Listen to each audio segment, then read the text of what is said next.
The summit of the Chilkoot Pass, on the still disputed line between Alaska and British Columbia, the morning of February 26, 1898, in a wind that had not eased in 3 days.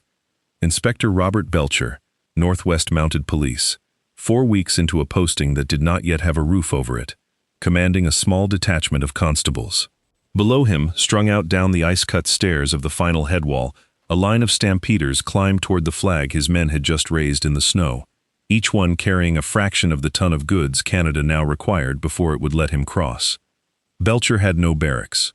He had no telegraph line to Ottawa, no reinforcements he could call up if the line on the stairs below him turned into something that handful of constables could not hold, and no customs house yet, only tents, a scale, and a blank register book that would need a name written into it every few minutes, for as long as the light held.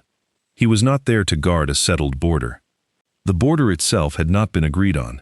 He was there because Canada had decided that a flag and a scale at 3,500 feet were a faster way to establish where that border was than a diplomatic commission would ever be, and the men holding that flag would have to work out, in real time and without instruction, exactly what that meant. What did it take for a small, under-strength detachment with no building, no wire, and no settled boundary behind them to turn a footpath at treeline into a functioning national border? And what, in the weeks that followed, would they have to learn about that footpath that no orders from Ottawa had told them to expect? What Belcher was enforcing had been decided months earlier and worked out in exact detail. Every person entering the Yukon by the Chilkoot or White Pass trails had to carry roughly a ton of provisions and equipment, about 2,000 pounds, calculated at close to 3 pounds of food per day for a full year, plus the tools, clothing, and shelter a person would need to survive a winter with no reliable local supply. Canada had watched earlier interior mining camps run short of food and decided it would not let the Klondike repeat that outcome at the scale 40,000 stampeders now made possible.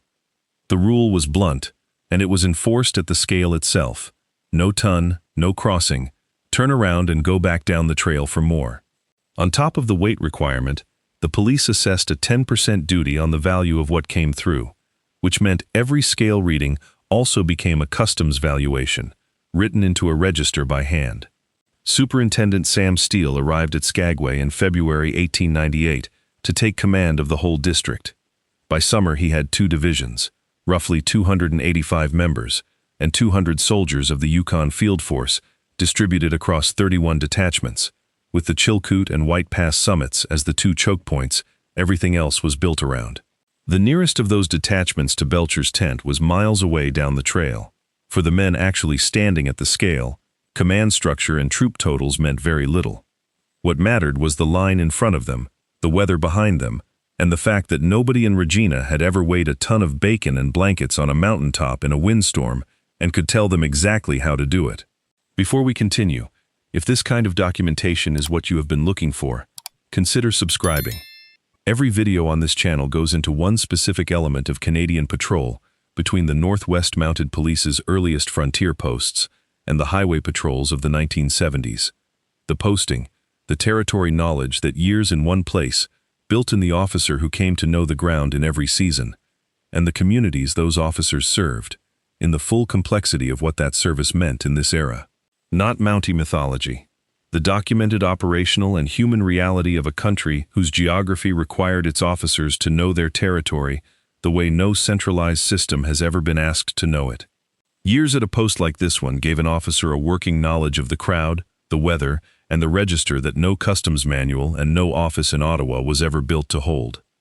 And if you had family who served in a posting like this, a border detachment, a remote customs post, a northern patrol, put it in the comments. Where were they posted, and what did they know about that ground that never made it into the official file?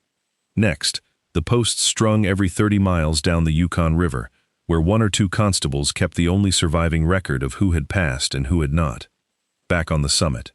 What the register in front of Belcher didn't show was the arithmetic underneath it. A stampeder carrying his own outfit could manage 50 to 80 pounds on his back at a time, which meant a ton took repeated trips. Load, carry 5 miles, cache it, walk back empty, load again. By the time a single person's outfit had been moved the length of the trail, They had walked as much as 80 miles of trail to advance their goods 1 mile forward. Paid packers, mostly local Tlingit and Tagish men, who had worked these same slopes for money and for trade, long before any policemen arrived, could move it faster, at roughly $1 a pound. But even they stopped when the trail turned against them. On April 3, 1898, 5 weeks after Belcher raised his flag, an avalanche came down on stampeders, who kept moving loads up the pass after Tlingit packers had already judged the snow too dangerous to work and walked off it. 65 people were killed. The men at the summit post learned, in the way only a season on the ground teaches, that the trail's danger did not announce itself on any schedule an operations order could anticipate, that the packers who worked the slope for a living were reading conditions the detachment had no independent way to verify, and that a customs post built to control who entered the Yukon had no comparable authority over whether the trail itself would let them. Nothing in Belcher's instructions from Regina had prepared him to know, on any given February or April morning, whether the snow above the scales was holding or about to move.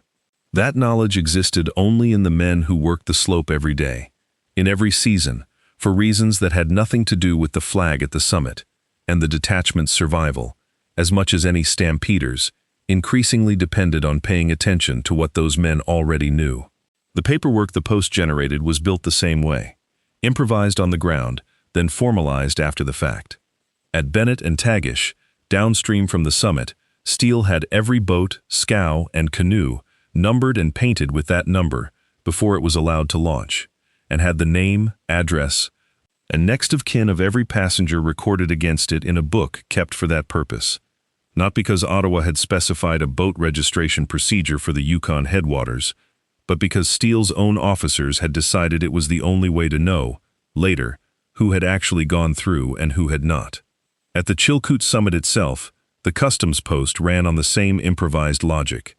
Duty was assessed and collected in cash, on the spot, with no bank for miles in any direction. At one point, Inspector Belcher was holding roughly $90,000 in a bag under his bed, in a tent that had no lock worth the name, because there was, for months, no more secure place in the district to put it. The building itself came later. Through the winter of 1898, the post operated from tents that filled with snow, where bedding stayed wet for weeks, and men worked customs assessments in temperatures that made holding a pen difficult. None of this was in the operational plan Steele had been given before he left for the Yukon. It was assembled by the men actually running the post, adjusted week to week against a volume of traffic, an estimated 40,000 people over the 2 passes in a single season, that nobody in Ottawa had planned a customs procedure to handle at that scale. The register book, the numbered boats, the cash under the bed, these were not policy. They were what a small detachment with a scale and a tent had worked out was necessary to keep track of an unprecedented movement of people through a single mountain gap, and they held together because the men who built the system were the same men who ran it every day. 20 miles east, at the summit of White Pass, a second detachment ran the same operation on different terrain and eventually under different command, when Inspector D.R.C. Strickland took charge of enforcing the same ton of goods requirement on a route slightly longer but less steep than the Chilkoot. Both posts existed in a specific and unresolved legal condition. The exact line between Alaska and Canada at these passes had not yet been settled by the two governments, and both posts had been built, flag raised, customs collected, before that settlement came. The NWMP acted first and let the diplomacy follow. By placing armed customs officers and a working register at the summits, the highest, most defensible points on each trail, Canada was not simply enforcing a known border.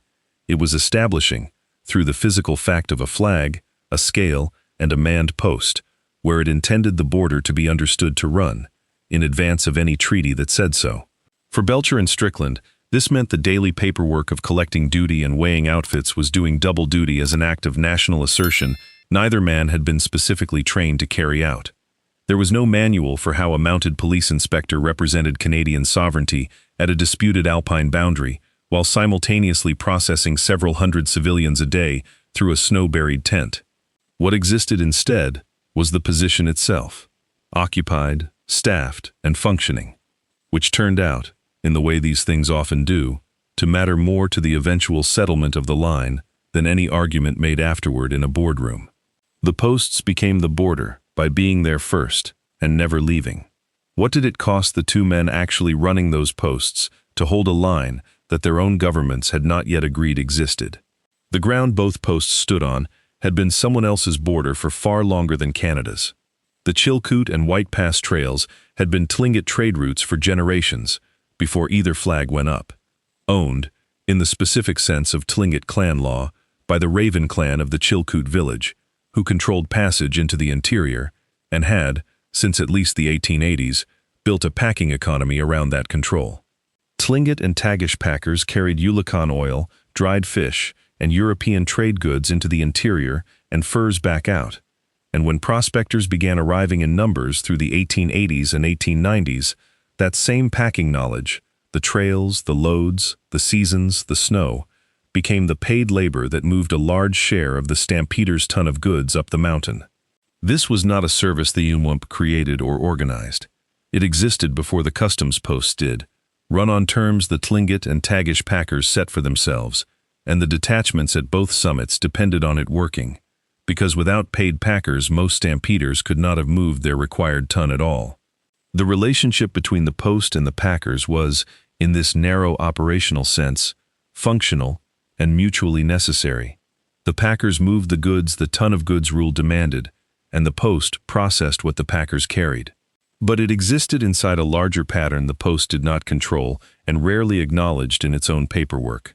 An economy that Tlingit and Tagish families had built and governed for their own reasons was being absorbed, season by season, into a customs and transport system designed entirely around the needs of an unprecedented number of outside stampeders, with no treaty, no negotiated settlement, and no formal recognition of the trade rights the packing economy had rested on for generations, before Belcher's flag went up. This is where the full picture has to be stated plainly. The detachments at the Chilkoot and White Pass summits did their specific job, weighing outfits, collecting duty, keeping a register, without documented incidents of violence against the Tlingit and Tagish packers, whose trail they were now administering.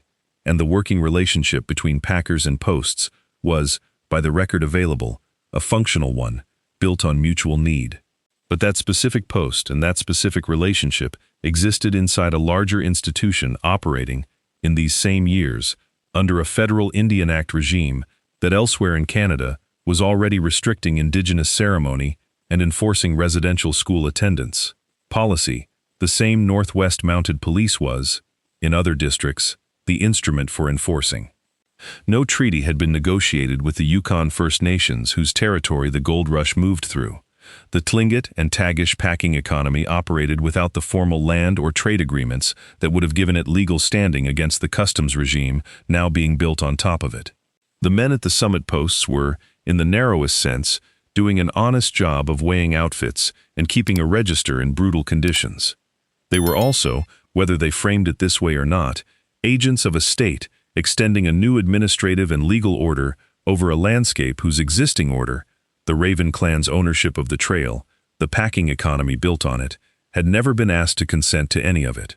Both of these things were true on the same mountain, in the same winter, carried out by the same small detachment with the same scale. The record does not resolve them into something simpler than they were, and neither should this account. What ended the Chilkoot summit post was not a policy decision, but a competing piece of infrastructure. Construction on the White Pass and Yukon Route Railway began in May 1898, and by February 1899, 1 year after Belcher first raised his flag, the line had reached the summit of White Pass itself. That same month, the railway signed its first supply contract with the Mounted Police, and by the end of 1899, the force was relying on it for the movement of men and freight it had spent the previous winter hauling through mud and snow on its own back. The rail line reached Bennett by July 1899 and Whitehorse a year after that, and as it advanced, the aerial tramways that had briefly operated over the Chilkoot Trail were bought out and scrapped that same fall. The last mechanical alternative to the human packing economy the post had spent 2 years administering. The Chilkoot Trail, footpath and golden stairs and all, fell out of use as a route almost as fast as it had filled with stampeders 2 winters earlier. It did not help that the rush itself was already thinning. Word of new gold discoveries at Nome, Alaska, was pulling prospectors away from the Klondike before the railway even finished, so the trail lost its traffic from two directions at once. A faster route on one side, a newer rush pulling people elsewhere on the other. The register books, the numbered boats, the tent that had once held $90,000 under a cot, all of it had been built for a volume of foot traffic that a train line made obsolete in a single winter. By the time regular train service began in 1900, the Chilkoot summit post that Belcher had opened in a windstorm with a handful of men and a blank register no longer had a reason to exist in the form it had taken. The specific work, weighing outfits by hand, assessing duty on the spot, keeping a boat and passenger register built from scratch because nobody had told them how, had been designed around a foot-and-pack animal trail that the railway simply replaced. What the railway gave the institution was real and should be stated as fact, not irony. Faster movement of men and freight, a fixed and predictable route the police no longer had to physically improvise across, and an end to the specific hardship of running a customs post from a tent that filled with snow through a Yukon winter. Steele's own force became one of the railway's best customers within a year of the line reaching the summit. What the railway did not give the Yukon was the thing Belcher's detachment had built without being asked to, the working knowledge of who was moving through that specific pass, on foot, carrying their own goods, reading their own risk against a mountain whose danger the Tlingit and Tagish packers understood better than any customs officer ever would.